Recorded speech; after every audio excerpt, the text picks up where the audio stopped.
ব্যথা হবে কেন? বুক উঠলে ব্যথা হবে না? ও, বুক উঠলে ব্যথা হয়? হুম। কেন? শক্ত না? ও,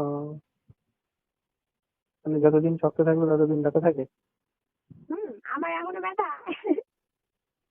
তাই? যতদিন বিয়েটা বাচ্চা না হবে ততদিন ব্যথা থাকবে। আমি তো শুনেছি নাকি টিপলে নাকি নরম হয়ে যায়।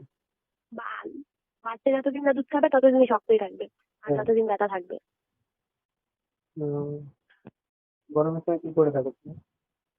আমি বাড়িতে থাকলে নাইটি পরে থাকি। ও, কেন এগুলো পড়তে পারে না? এই, আরে যেগুলো ওই মানে হট প্যান্ট গুলো থাকে আর কি। বাপ কেলাবে আমাকে। আমি ওকে বললাম যে হাঁটুর নিচে আমাকে পড়তে দাও, আমি হাঁটুর নিচে পড়বো। তো হাঁটু একটু হাঁটু ধরে থাকবো, ওটা আমার সহ্য হবে না।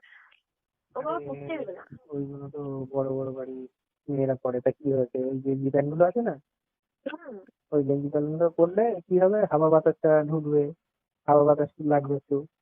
আর হচ্ছে হুম, অবশ্যই। আর নাইটি পরে আছি পুরো হাওয়া বাতাস সব ঢুকছে, আর এত রোগা হয়ে গেছি যে সামনে দিয়ে মনে হয় তোমার বুনো ঢুকে পড়বে। তাই? আর তোমার বুনো মনে হয় ঢুকে পড়বে, জায়গা হয়ে যাবে। ভালো তো দুজনে এক এর মধ্যে থাকবে। ও ভিতরে আমার ঢুকে, যতগুলো জামা আছে সব রোগা হয়ে গেছে, জানো শোনো দাদা, শোনো শোনো, কত রোগা। ভেতরে ঢুকে ও ওর কাজ করবে, বাড়ির কেউ আসলে মনে করবে নেই, দাঁড়িয়ে আছে। অথচ নাইটের কি শয়তান দাদা। অথচ নাইটের ভিতরে কাজ চলবে। উম, বুঝলি? মানুষ ততই বোকা। নর্মাল চলবে না, তখন চুপ করে থাকবে।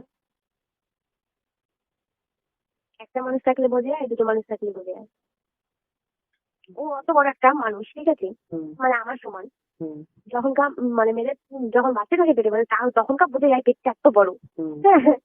হুম। আর অত বড় মানুষটা থাকবে, ওটা বোঝা যাবে না। একদম তোমাকে জড়িয়ে সেটে ধরে রেখে দেবে চিপকে।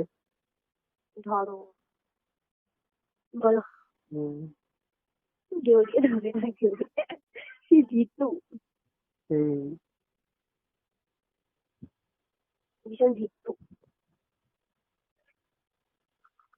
তুমি ভীতু না যখন, তুমি কিছু করতে পারো না কেন তাহলে? আমার লজ্জা করে।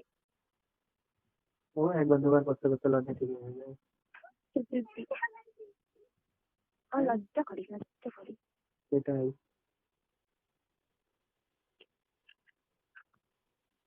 আমি যদি তোমাদের ওখানে বাড়ি হতো, হুম।